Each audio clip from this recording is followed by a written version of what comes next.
Hello, good evening class. आज हम current affairs को लेके आए हैं। इसमें है हमारे पास 10 करंट अफेयर्स को लेके आए हैं। सबसे पहला जो करंट अफेयर्स है वो है तो थूकना और जिहाद एक वर्ड जोड़ा गया है के लिए उत्तराखंड सरकार के नियम। अभी आपने रिसेंटली वीडियोस में देखा होगा कि उत्तराखंड में मसूरी और देहरादून की वीडियो भी शामिल है उसमें। देहरादून और मसूरी की वीडियो।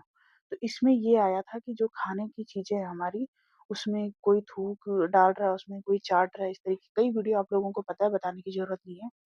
तो इस तरीके की घटना हुई तो तो सरकार ने उसके लिए नियम बनाए। उन्होंने बोला कि जो होटल में काम कर रहे कर्मचारी है ना, उनको अपना सत्यापन कराना होगा। पहली बात तो सत्यापन पे आजकल बहुत जोर शोर चल रहा है कि सत्यापन होना जरूरी है। दूसरा इन्होंने बोला कि जो भोजनालय होते हैं, रेस्टोरेंट होते हैं, तो अपने किचन में जहाँ खाना बन रहा है तो वहाँ पे उनको सीसीटीवी होना जरूरी है। सीसीटीवी कैमरे लगाना अनिवार्य कर दिया। इन्होंने बोला है कि जो जनता है इसमें आक्रोश बढ़ रहा था। आक्रोश तो बढ़ेगा ही कि इन्होंने बोला कि हमारी धार्मिक भावनाओं के साथ छेड़छाड़ कर रहे हैं। तो मामला हमारे पास ये जानना जरूरी है क्या है हमारे पास है की धारा जो हमारे लिए इम्पोर्टेंट है वो है 196। तो 196 क्या है? शत्रुता को बढ़ावा देना। अब शत्रुता को बढ़ावा देना ये कैसे हो सकता है? ये इसलिए है कि जब इस तरीके के वीडियोस आते हैं सामने तो उसमें हम धार्मिक दृष्टिकोण से दिखाया जाता है कि इसमें मुस्लिम ऐसा कर रहे हैं और हिंदू इस तरीके से खा रहे हैं। अभी तो हमारे पास देहरादून में लेखन का गांव, लेखन नहीं होगा, ये लेखकों का गांव है, राइटर्स विलेज। अंतर्राष्ट्रीय कला, साहित्य और सांस्कृतिक महोत्सव 23 अक्टूबर से 27 अक्टूबर 2024। यह एक 5 दिवसीय महोत्सव, ये 5 डेज तक चला। तो ये मनाया गया और ये देहरादून के थानो गांव के पास मनाया गया। थानो एक जगह है, तो यहाँ पे किया गया। तो ये राइटर्स, इसमें कलाकार, लेखक और साहित्यकार भाग भाग लेंगे। इसमें जो टोटल देश थे वो थे 65 और इसमें 300 से ज्यादा लेखक बोलो आप, कलाकार या साहित्यकारों ने भाग लिया। और इसमें इसका जो उद्देश्य था, ऑब्जेक्टिव लिख देंगे हम, ये था कि साहित्यिक और सांस्कृतिक आदान प्रदान को बढ़ावा देना। कि जो हमारे पास साहित्यिक है, सांस्कृतिक हमारा कल्चर है, हमारा जो साहित्य है, इसको आदान प्रदान करना कि आपके पास क्या है, हमारे पास क्या है, इसके बारे में। तो हमारे पास जो क्वेश्चंस आएगा वो आएगा कि राइटर्स विलेज सांस्कृतिक पहल या महोत्सव इस तरीके से आ जाएगा, कहाँ पे हुआ है? तो ये भारत में हुआ है और देहरादून में हुआ है। रूपकुंड झील, चमोली। ये रूपकुंड झील चमोली में आप लोगों को पता है, ये अपने हमेशा ये करंट में बनी रहती है। इसे कंकालों की झील भी कहा जाता है क्योंकि इसमें कई सदियों के कंकाल मिले हैं, तो इसे बोला जाता है कंकालों की झील। इसमें 9वीं शताब्दी के भी कंकाल मिले हैं, 19वीं शताब्दी के भी मिले हैं। तो ऐसा है कि इतने ज्यादा कंकाल इसमें कहाँ से मिले हैं? तो इसमें बोला जाता है कि कभी लोग इसमें आते रहे होंगे, ये पवित्र स्थल रहा होगा। और यहाँ पे जब इस झील में लोग आते होंगे तो अचानक से कोई प्राकृतिक आपदा या फिर कुछ भी हो, प्राकृतिक आपदा, बाढ़ आएगी या फिर तेज तूफान आएगा, बर्फबारी होगी, यही हो सकता है और क्या हो गया। तो ऐसा हुआ है और जिस कारण ये लोग मर गए हैं। तो वास्तविक कारण तो अभी भी पता नहीं चल पाया है। लेकिन ये झील अभी चर्चा में इसलिए है कि ये जो इसका जो वास्तविक साइज है ना, ये अपने साइज से छोटी हो रही है। इसका जो साइज है ये सिकुड़ रहा है। तो आ सकता है कि रूपकुंड झील कहाँ पे, करंट से रिलेटेड पूछ सकता है जबकि जो ये चल रहा है। विश्व हाथी दिवस मनाया जाता है 12 अगस्त को। तो उत्तराखंड के कार्बेट टाइगर रिजर्व 500 वर्ग किलोमीटर ने विश्व हाथी दिवस मनाने के लिए जागरूकता अभियान चलाया। तो ये 12 अगस्त को मनाया गया। यह उत्तराखंड के नैनीताल जिले में स्थित प्रोजेक्ट टाइगर को 1973 में कार्बेट नेशनल पार्क में लॉन्च किया गया था, जो कार्बेट टाइगर रिजर्व का हिस्सा है। यह प्रत्येक 12 अगस्त को वनों में एशियाई और अफ्रीकी हाथियों की स्थिति के संबंध में जागरूकता लाने के लिए मनाया जाता है। ये जो हाथी दिवस है ये 12 अगस्त को मनाया जाता है। और जो अभी रिसेंटली जो हाथी जनगणना हुई है वो 2017 में हुई है। तो टॉप 5 स्टेट है। पहले नंबर पे है कर्नाटक, दूसरे नंबर पे है असम, तीसरे पे है केरला, चौथे पे है तमिलनाडु और पांचवे पे है उड़ीसा। तो हाथियों के सर्वाधिक हाथी कहाँ पे हैं, इस तरीके के क्वेश्चंस आते हैं। तो ये आप देख सकते हैं। फिर है ये कॉर्बेट नेशनल पार्क, तो इसकी स्थापना 1936 में हुई थी। जब हाथी दिवस की बात आई है, तो जितने भी जीव स्थल में रहते हैं, तो सर्वाधिक टाइम पीरियड जो होता है प्रेगनेंसी का, वो हाथियों का ही होता है, वो होता है 22 माह। हाथी संरक्षण के प्रयास किए गए भारत सरकार के द्वारा। तो सबसे पहले आया प्रोजेक्ट एलिफेंट 1992 में। दूसरा आया हाथियों की अवैध हत्या की निगरानी माइक कार्यक्रम, वो आया 2003 में। 2005 में आया राष्ट्रीय हाथी गलियारा परियोजना 2005 में।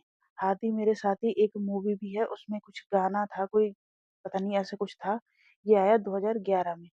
फिर है गज यात्रा 2017 में और गज सूचना ऐप 2022 में।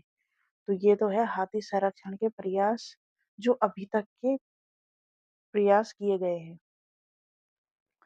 नेक्स्ट है हमारे पास जागर लोक संस्कृति उत्सव।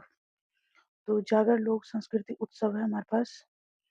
इसको अभी सरकार के द्वारा मनाया गया। इसमें क्या हुआ, एक बुक लॉन्च की गई इसमें। तो ये बुक है उत्तराखंड का लोकपुत्र प्रीतम बर्दवान।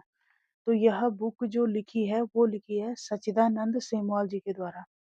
ये बुक लिखी गई है सच्चिदानंद सेमवाल जी के द्वारा।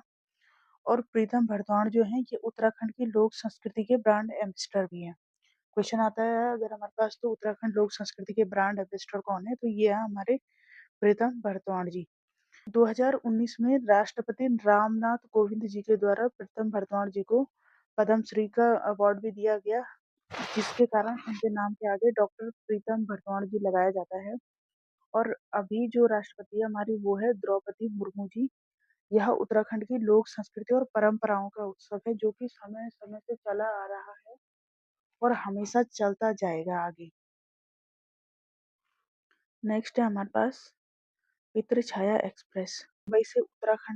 मुंबई से उत्तराखंड के लिए चलाई जाएगी। अभी तो इसकी घोषणा की गई है, ये योजना धरातल पे कब आती है इसका तो पता नहीं, पर अभी फिलहाल ये घोषणा की गई है कि यह एक्सप्रेस चलाई जाएगी। ये एक्सप्रेस जो पूर्वजों के सम्मान के लिए समर्पित है, कि जो पितृ छाया जो है, यह श्रावण मास में जो पितृ श्राद्ध किया जाता है उसमें, उसके लिए जो तर्पण के लिए आते हैं लोग, तो ये है हरिद्वार में तर्पण, ऋषिकेश, पंचप्रयाग, बद्रीनाथ और ब्रह्म कपाल जैसे यहाँ लोग आएंगे अपने पितृ पक्ष को श्राद्ध में या फिर इस दौरान जो भी आएगा तो उसके लिए समर्पित है यह एक्सप्रेस। वो लोग आएंगे इसमें। और एक दूसरी एक्सप्रेस चलाई जाती है उत्तराखंड की सरकार के द्वारा, मानस खंड। और मानस खंड एक्सप्रेस में कुमाऊं मंडल के जिले या वहाँ की जगहें आ रही है। यह जून 2024 में इसकी घोषणा की गई थी। तो इसमें जो कवर होंगे क्षेत्र वो है पूर्णगिरी मंदिर, नानक माता, हाट कालिका मंदिर, पाताल भुवनेश्वर, जागेश्वर, गोलू देवता, कैंची धाम, कसार देवी मंदिर, सूर्य मंदिर कटारमल में है जो अल्मोड़ा, और नैना देवी मंदिर। हाँ, तो इसमें ये कवर होंगे। दूसरा करंट अफेयर्स हमारे पास, अब है हमारे पास नेक्स्ट करंट अफेयर्स, मां नंदा सुनंदा महोत्सव। इसका उद्घाटन मुख्यमंत्री जी ने नैनीताल में किया है। सुन्ना मां नंदा सुनंदा महोत्सव, इसका वर्चुअल माध्यम से इसका उद्घाटन किया गया है। इसमें घोषणा की गई कि 2 सितंबर को बुग्याल संरक्षण दिवस मनाने की घोषणा मनाया जाएगा। और 1 सितंबर को हमारा मनाया जाता है कुमाऊनी भाषा दिवस, और 2 सितंबर को मनाया जाता है गढ़वाली भाषा दिवस। तो 2 सितंबर को 2 दिन है, एक तो गढ़वाली भाषा दिवस और दूसरा है बुग्याल संरक्षण दिवस। बुग्याल संरक्षण दिवस। तो ये 2 दिवस मनाए जाएंगे। और ये जो मां नंदा सुनंदा महोत्सव है यह कुमाऊं क्षेत्र में नंदाष्टमी त्योहार के दौरान मनाया जाता है। दूसरा है हमारे पास देहरादून का घंटाघर। देहरादून का घंटाघर ये अभी चर्चाओं में इसलिए आया है कि जो घंटाघर की सुई थी, टिक टिक वाली सुई, वो बंद हो गई है। बंद किस लिए हुई है कि उसको चोरों ने क्या करा, उसकी जो अंदर के तांबे की सुई थी ना, उसके साथ कुछ छेड़छाड़ कर उसको तोड़ दिया, जिस वजह से घंटाघर की अब टिक-टिक बंद हो गई है। घंटाघर बहुत फेमस जगह होती है प्रत्येक शहर की। तो इसका जो निर्माण किया गया था, वो किया गया था 1940 में। 1940 में यह बनवाया गया था लाला शेर सिंह द्वारा अपने पिता की स्मृति में बनाया गया था। तो इतना तो डिटेल नहीं पूछा जाएगा, लाला शेर सिंह ने अपने पिता लाला बलबीर सिंह की स्मृति में बनाया था, ये तो नहीं आएगा। लेकिन इसका जो उद्घाटन था वो 1953 आफ्टर फ्रीडम बिफोर फ्रीडम ये बना था 1940 में, और फ्रीडम के बाद इसको 1953 में सरोजनी नायडू नायडू जी के द्वारा इसका उद्घाटन किया गया। यह बनाया गया था उन स्वतंत्रता सेनानियों की याद में जिन्होंने अपने प्राणों के बलिदान दिया था, स्वतंत्रता के लिए जिन्होंने अपनी प्राणों की आहुति दी थी। तो इसके डिजाइन की बात कर लेते हैं। डिजाइन है इसका षटकोणीय, हेक्सागोन जिसे इंग्लिश में बोलते हैं, षटकोणीय लिख लेते हैं। षटकोणीय इसका डिजाइन है, हेक्सागोन। ये किस तरीके का है, अब इसका जो डिजाइन है ये देख सकते हैं इस तरीके से, ये और ये 1 2 3 4 5 6। तो इस तरीके का डिजाइन है घंटाघर का। और इसकी जो हाइट है वो है 85 मीटर। और इसके घंटे की आवाज पूरे शहर में गूंजती थी। तो इसके साथ छेड़छाड़ तो हो ही गई, इसकी टिक टिक आवाज बंद हो गई। इसका हेक्सागोन या षटकोणीय इसका डिजाइन है। अब हम इसके बारे में बात कर लेते हैं सरोजनी नायडू जी के बारे में। इनको भारत कोकिला के रूप में लोकप्रिय है, द नाइटिंगेल ऑफ इंडिया। तो लिख लेते हैं भारत कोकिला। और क्या है इनके बारे में इम्पोर्टेंट, वैसे तो ये पूरी पर्सनालिटी ही इम्पोर्टेंट है, लेकिन ये इनका एक और रोल है। 1925 में यह भारतीय राष्ट्रीय कांग्रेस की पहली महिला अध्यक्ष थी। तो इंडियन नेशनल कांग्रेस लिख लेते हैं हम कि फर्स्ट वुमेन प्रेसिडेंट। तो ये रही है। और इससे पहले एक और है, इसके पहले इसकी जो, अगर हम कांग्रेस की पहली महिला अध्यक्ष है तो ये है पहली, ये 1917 में एनी बेसेंट रही है, एनी बेसेंट। तो इसमें आपके और भी क्वेश्चन कवर अप हो जाएंगे, एक्स्ट्रा फैक्ट। तो 1917 में भारत की पहली यह होगी गैर भारतीय। और जो सरोजनी नायडू जी है ये पहली भारतीय है, ये 1925 में है।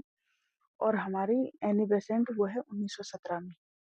यह 1947 में स्वतंत्र भारत की यूपी की राज्यपाल, ये यूपी की राज्यपाल भी रही है 1947। अब है हमारे पास नेक्स्ट करंट अफेयर्स। धन्यवाद प्रकृति। धन्यवाद प्रकृति क्या है?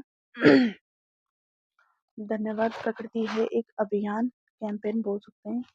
यह है उत्तरकाशी से। उत्तरकाशी कहाँ है? उत्तराखंड में गढ़वाल मंडल का जिला उत्तरकाशी के झाला गांव है, यहाँ से इसकी शुरुआत की गई है। यहाँ के लोगों ने क्या बोला कि हम पर डे अपना 2 घंटे 2 घंटे देंगे और प्रकृति को धन्यवाद करेंगे उसकी सफाई करके। तो अपने गांव के आसपास जो भी कूड़ा करकट है उसको उचित तरीके से उसका निपटारा करेंगे।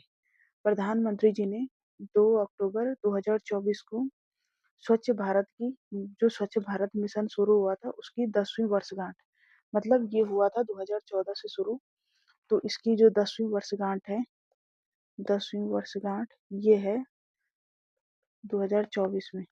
तो इन्होंने बोला 3R का इन्होंने यूज किया था। इन्होंने बोला कि सबसे पहले जो है रिड्यूस, कि कम यूज किया जाए। फिर इन्होंने बोला कि पहले इन्होंने बोला रिड्यूस, फिर इन्होंने बोला रीयूज, दोबारा यूज करना, फिर इन्होंने बोला कि रिसाइकिल। तो हमारे प्रधानमंत्री मोदी जी द्वारा 3R का फॉर्मूला दिया गया। इन्होंने बोला कि पहले तो उसको सबसे कम यूज़ करो, जितना हो सके उसको कम यूज़ करो, फिर उसका दोबारा यूज़ करो और दोबारा यूज़ करने के बाद उसका रिसाइकिल करो। तो यहाँ के लोगों ने, उत्तरकाशी के झाला गाँव के लोगों ने धन्यवाद प्रकृति एक कैंपेन चलाया और इसमें 2 घंटे प्रतिदिन देते हैं। तो धन्यवाद प्रकृति क्या है, एक स्वच्छता भारत मिशन के तहत एक अभियान है।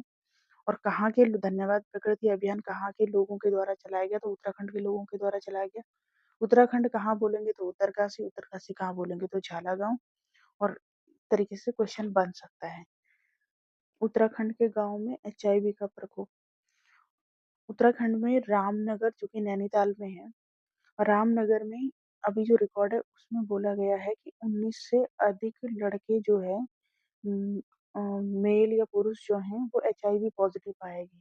यहाँ और सुनने में तो ये आ रहा है कि जो न्यूज़ में था कि 45 प्लस हो गए हैं, जो कि एचआईवी का फुल फॉर्म है ह्यूमन डेफिशिएंसी वायरस।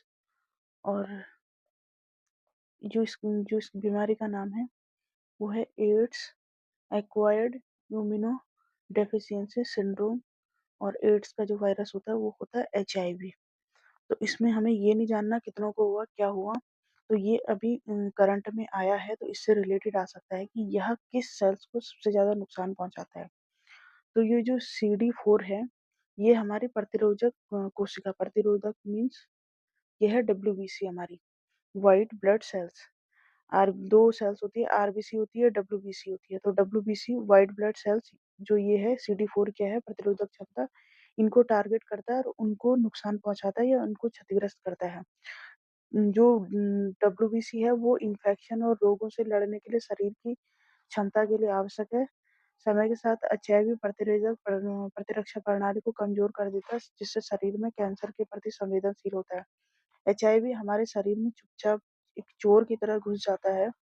वह कुछ नहीं करता, वो चुपचाप बैठ जाता है। जैसे हमारे जो डब्ल्यूबीसी होते हैं, वो जब तक एक्टिवेट होते हैं उसे मारने के लिए, तो वो साइलेंट हो जाता है हमारे शरीर में जाके। जब वो साइलेंट हो जाता है तो हमारी बॉडी को पता नहीं चल पाता कि कौन-सा वायरस आया है। और उसके बाद वो अंदर ही अंदर उन्हीं डब्ल्यूबीसी को निपटाने लगता है, जिससे कि हमें हमारी बॉडी बहुत वीक हो जाती है और कैंसर के प्रति कैंसर बोलो या प्रत्येक बीमारी कैंसर बन जाती है, वो ठीक ही नहीं होती। जब हमारे डब्ल्यूबीसी काम नहीं करेंगे, प्रतिरोधक क्षमता कमजोर हो जाएगी, तो फिर वो कैंसर ही बन जाएगा। इसमें जो ट्रीटमेंट होता है वो होता है एंटी रेट्रोवायरल थेरेपी होती है।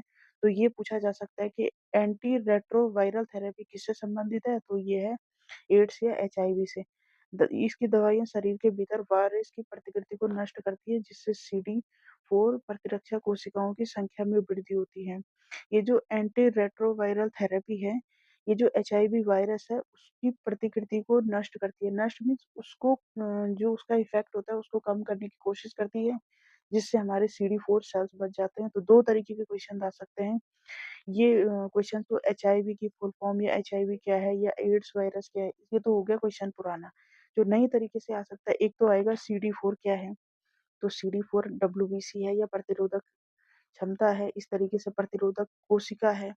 और दूसरा आ सकता है कि एंटी रेट्रोवायरल थेरेपी किससे संबंधित है, तो 4 बीमारियां दे देगा, इसी से संबंधित है। CDV canine distemper virus. CDV क्या है? Canine distemper virus.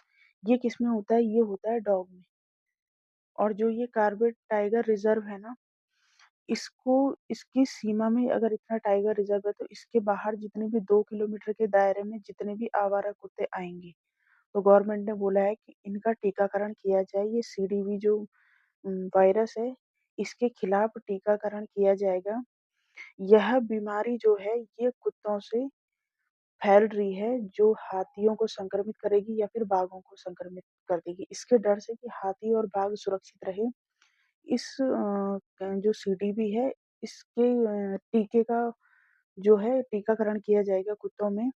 और टीकाकरण अभियान वन्य जीवों के बेहतर स्वास्थ्य के लिए केंद्र सरकार द्वारा पायलट परियोजना के हिस्से के रूप में चलाया जाएगा। तो जो ये CDB है, ये करता क्या है?